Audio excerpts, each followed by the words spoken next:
Dear students, welcome to the 5th semester of Electronics and Telecommunication Engineering. My name is Dr. Wankhede Vishal. I am going to teach you subject Embedded Systems, whose code is 3153 and 38.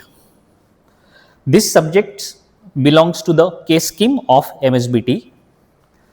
In this particular session, I am going to elaborate about the learning scheme and the assessment scheme only. This subject has 5 different modules. It is having learning scheme, 5 lectures per week, and self-learning 2 hours. It is having credits of 3. So this is about the learning scheme.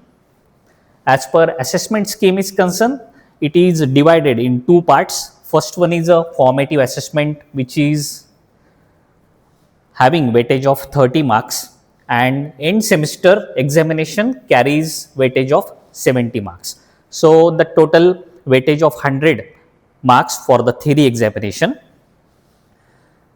And as per practical is concerned, it is divided into again 2 parts: formative assessment, which is having weightage of 25 marks, and summative assessment, which is having weightage of again 25 marks. It is having self-learning assessment of 25 marks. So this 100 and 75. So this is a total weightage of the course is 175 marks.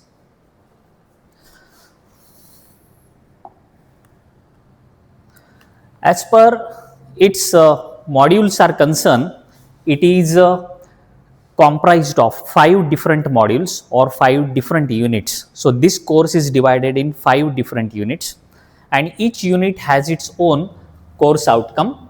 So there are 5 course outcomes for 5 different modules or 5 different units. As per course outcome 1 is concerned, it is related to the selection of the relevant microcontroller specifically for various industrial applications. So this is the first course outcome. So in unit number 1, we are going to see how to select a particular microcontroller for our application. Select particular microcontroller means in this unit we are going to study about the basics of embedded system. What are its types, what are its characteristics, what are the modules present into the embedded system, and which central processing unit is specifically utilized for variety of the applications. So this is the scope of the unit number 1. As per course outcome 2 is concerned, here we are going to select appropriate family of the microcontroller for different applications. So in unit number 2, we are going to study about variety of the microcontrollers by variety of the vendors or manufacturers like AVR, ARM, or peripheral interconnect controller. So in unit number 2, we are going to see variety of the microcontrollers specifically utilized for variety of the applications. As per third is concerned, here we are going to see interpret the communication standards. So there are variety of the communication standards mentioned or incorporated in our syllabus, like serial communication, parallel communication, inter-integrated circuits, or CAN controller. So many buses are there so that we can connect our microcontroller to the peripheral devices. So it is the scope of the third unit or third course outcome. As per fourth unit is concerned, here we are going to see that how real-time operating systems has been developed and what are their characteristics, what they do.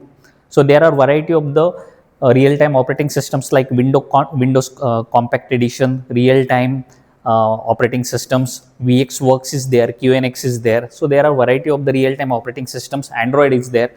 So it is depicted in this unit number 4. As per unit number 5 is concerned, it is focusing on the Arduinos, that how Arduino can be programmed, how it can be utilized to control the peripherals like stepper motor, how it can be utilized to control the liquid crystal displays, stepper motors, DC motors. So all these things we are going to see in the unit number 5. So this is the scope of our embedded systems. So we, in the next lecture, we are going to see about the first unit, that is the course outcome 1. Thank you.